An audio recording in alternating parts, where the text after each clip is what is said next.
Good evening, everyone. We're very fortunate this evening to have a very special guest, a celebrity guest, Mr. Charlton Heston.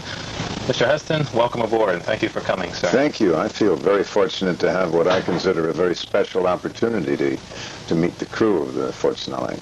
Sir, what prompted your visit?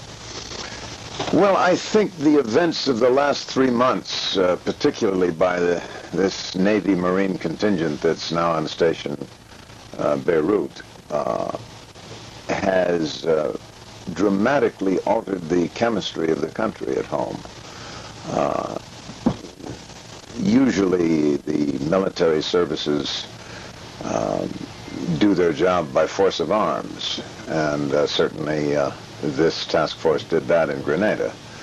But I think as a result of that and the continued Marine presence in Beirut, the chemistry of the country is altered dramatically through the fall.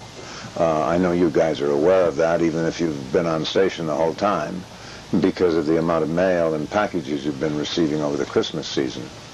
And I felt, I went to Vietnam 3 times, and I felt I wanted to come and wish everybody a Happy New Year, just to kind of carry the word, let you know how the people at home feel about you. Well, I can assure you, you were very welcome here. Were you at all hesitant in light of the activity lately that we've had? No, I figured his eye is on the sparrow, and I know he watches me. We have a special relationship, you know, after that business with the Red Sea. I guess, yeah. Well, what are your impressions of Beirut, sir? Well, I saw Beirut briefly in 1954, fall of 54, when I was on my way to Egypt to shoot the 10 Commandments, one of my first films. And of course it's changed, you could say, dramatically since then, although even then there was all kinds of civil and political and even military conflict. And of course the Marines were here in 55. And for centuries before that, there has been a conflict in the Middle East. It's not perhaps the most stable area in the world.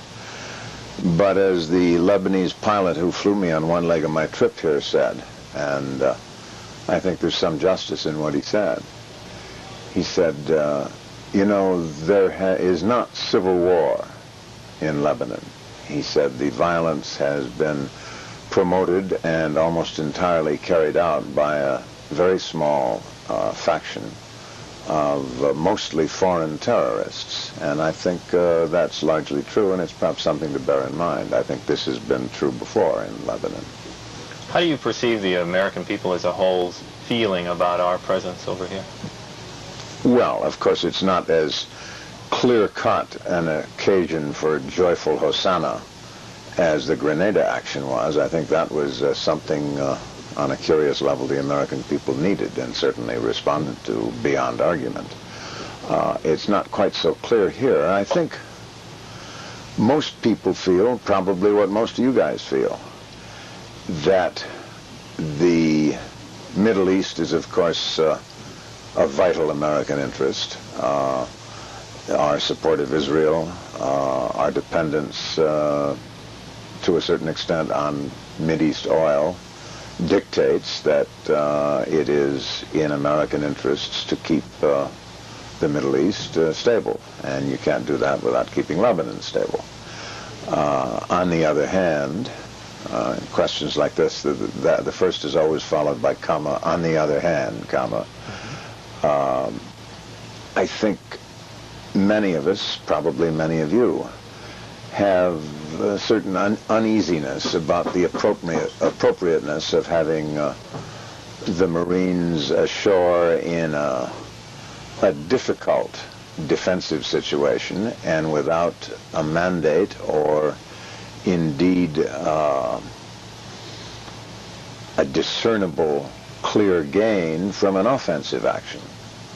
And that leaves us, I think, certainly, one thing I was relieved to find here, I spent the day on the beach with the Marines and toured all but one of every platoon in place there, and many of the other installations as well. and General Joy was good enough to give me a very complete briefing. And it's certainly clear that the defensive situation has improved vastly.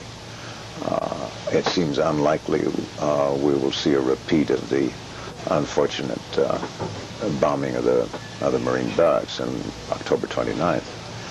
But it still seems hard to see the end of the road we're on now. And I think all of us are concerned about that. To jump the world and go from Beirut to Hollywood briefly, you've made so many classics, Ben-Hur, The Ten Commandments, and so many more.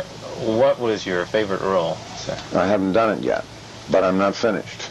All right. My goal is to keep doing it till I get it right one time. Are you presently involved in making a movie now? I'm preparing to go into rehearsal for a play now, which I started rehearsing on Wednesday. And I'll be doing that until mid-April. Then if the film is ready, I will do that. If it's not, I may take the play to London for a few weeks, which would be an interesting assignment. What is the name of the play, sir? Sidney Kingsley's detective story. It's a good play. Yeah. Do you see Beirut as any potential for a plot one day of a movie? Well, if anybody could figure out who all the bad guys are. Sir, your character roles in movies have been that of a man with conviction and great values, and I'm sure that stems from your own personal life. Would you impart with us some of those values, especially in light of the situation we